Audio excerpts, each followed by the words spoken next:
বন্ধুরা, আজ আমি কিন্তু রান্না করে দেখাচ্ছি না। আজ আমি এক তোমাদের দারুণ ধরনের মশলা তৈরি করে দেখাবো, যেগুলো বাড়িতেই আমাদের প্রায় থাকে। হয়তো কিছু মশলা আমাদের কিনে নিতে হয়। নিয়েছি জিরা, লঙ্কা, তেজপাতা, সাহাজিরা, এলাচ, লবঙ্গ, দারুচিনি, গোলমরিচ, সাহামরিচ, আর আমি নিয়েছি জায়ফল, জায়ত্রী। আর লাগবে আমাদের মৌরি আর ধনে। এইগুলো আমরা একসঙ্গে ভেজে নেব। ভেজে ঠান্ডা হলে আমরা গুঁড়িয়ে নেওয়ার ফলে এই মশলাটা আমাদের অনেকটাই হবে। আমরা জারে কিন্তু সঞ্চয় করে রাখবো।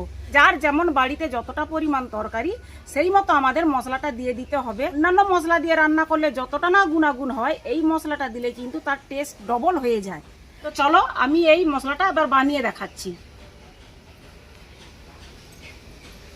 এই মশলাগুলো ভাজার আগে আমি এই তেজপাতাটাকে ছোট ছোট করে কুচিয়ে নেব।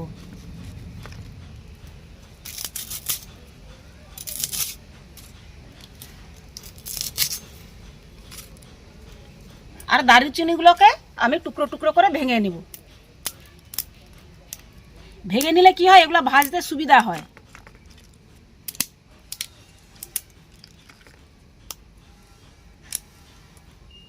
জায়ফলকে আমরা গুঁড়া করে নিয়েছি।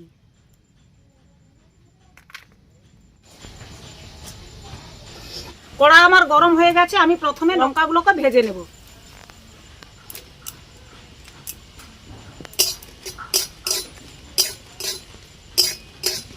এবারে আমি এই গরম মশলাগুলো সব দিয়ে দেবো এর মধ্যে।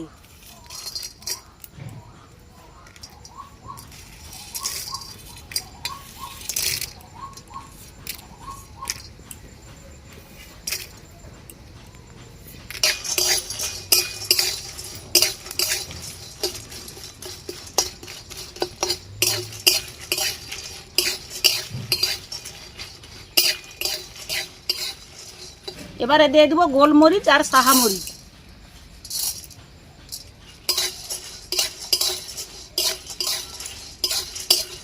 এবারে আমরা ধনে, পানমৌরি আর জিরা ভেজে নেব। সাহাজিরা, এমনি সাদা জিরা আর তেজপাতা একসঙ্গে ভেজে নেব।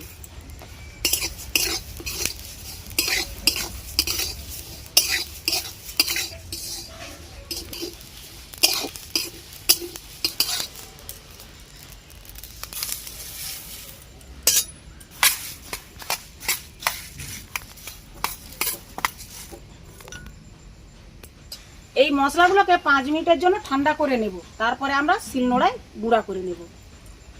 মশলাগুলো আমার ঠান্ডা হয়ে গেছে। আমি এবার এই মশলাগুলোকে শিলনোড়ায় গুঁড়ো করে নেব।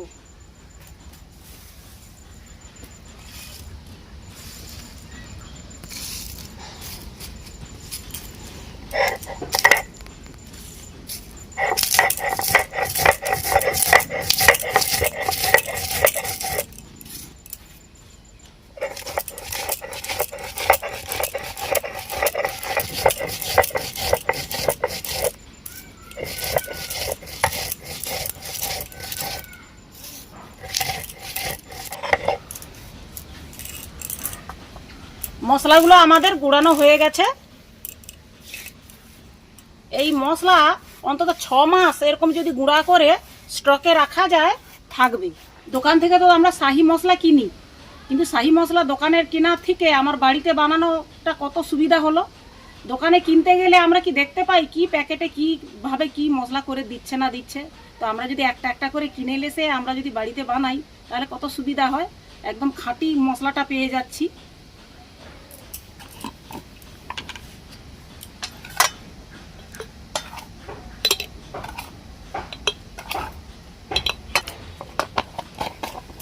তৈরি আমাদের সাহা গরম মশলা।